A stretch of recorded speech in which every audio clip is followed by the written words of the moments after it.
آج کے زمانے میں یہ بات پورے زور سے کہی جاتی ہے کہ جب آپ نے راز بتا دیا تو پھر وہ راز نہیں رہا، اور واقعتاً آج ایسے ہی ہے، لیکن ماضی میں ایسا نہیں ہوتا تھا، اور آج بھی جو اللہ کے بندے ہیں، جو حقیقی فلاح اور کامرانی والے لوگ ہیں، وہ آج بھی ان چیزوں کی پاسداری کرتے ہیں۔ یہ امانت ہے، اس امانت کو ضائع نہیں کرتے۔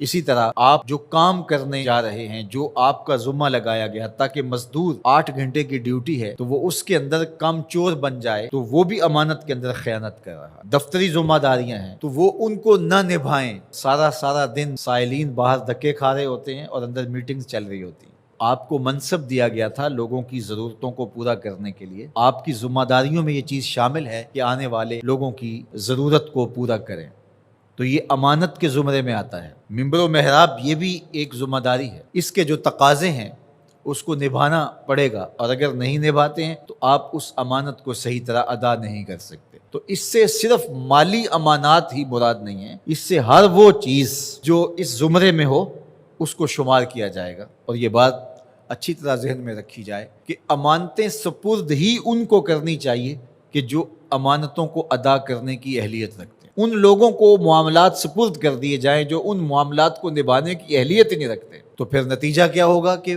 وہ نبھانا چاہیں گے بھی تو نہیں نبھا سکیں گے۔ ایک تو ہیں ہی نااہل، اور پھر اوپر سے خائن بھی ہوں، کم چور بھی ہوں، تو پھر کیا نتیجہ نکلے گا؟ لیکن اگر خائن اور کم چور نہ ہو، نااہل ہوں، ڈرائیونگ سیٹ کے اوپر آپ اس کو بٹھا دیں جو ڈرائیونگ نہیں جانتا ہے اور وہ بہت مخلص ہے، تہجد گزار ہے، شب زندہ دار ہے، تو اس کی شب زندہ داریاں، اس کی تہجد گزاریاں، اس کا صائم الدہر ہونا، اس کا قائم اللیل ہونا، کیا گاڑی کو کھڈے میں گرنے سے بچا لے گا؟ تو وہاں بٹھانا اس کو چاہیے جو کہ اس منصب کے تقاضوں کو پورا کرنے کی اہلیت رکھتا ہو۔ جو اہلیت نہیں رکھتے ہیں ان کے ذمے آپ کوئی کام لگا دیں گے تو اس کا نتیجہ یہی ہوگا کہ وہ کام صحیح ہونے کی بجائے الٹا خراب ہوگا۔ اللہ کے محبوب علیہ السلام نے قیامت کی نشانیاں بیان کرتے ہوئے ایک نشانی یہ بھی بیان فرمائی تھی، اذا وسد الامر الی غیر اہلہ فانتظر الساعہ، جب معاملات ایسے لوگوں کے سپرد کیے جائیں جو نااہل ہوں تو فرمایا پھر قیامت کا انتظار کرنا۔ اس لیے ہمیں اپنی زندگی پر بہت زیادہ غور کرنا ہوگا،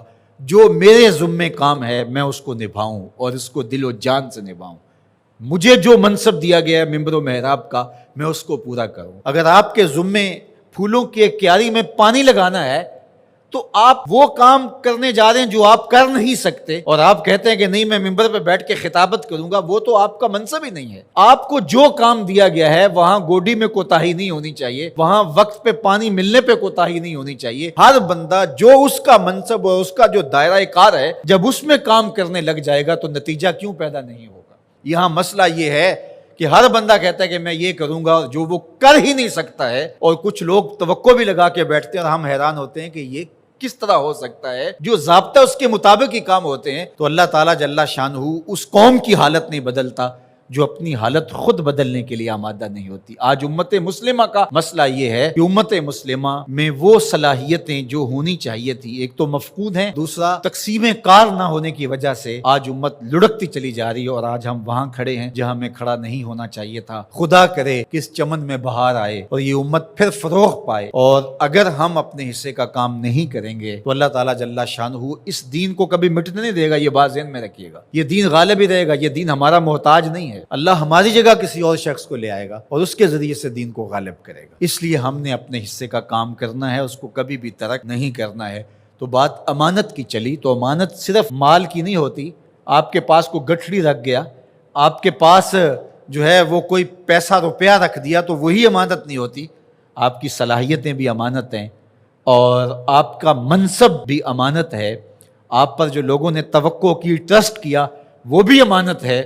اور آپ سے کسی نے گفتگو کی، گھر کی بات شیئر کی، آپ کو پیر سمجھ کے، مرشد سمجھ کے، بڑا سمجھ کے، محلے کا بڑا سمجھ کے، تو وہ بھی امانت ہے۔ تو اللہ تعالیٰ جل شانہ نے یہاں دو چیزیں خاص طور پہ بیان فرمائی، امانت اور عہد کے اندر جو وعدہ کر دیا ہے اس کے اندر خیانت نہ کی جائے۔ یہ دو چیزیں اگر نہیں ہیں تو پھر دین ہی نہیں ہے۔ لا دین لمن لا عہد لہ، جس کا عہد نہیں ہے اس کا دین ہی نہیں ہے۔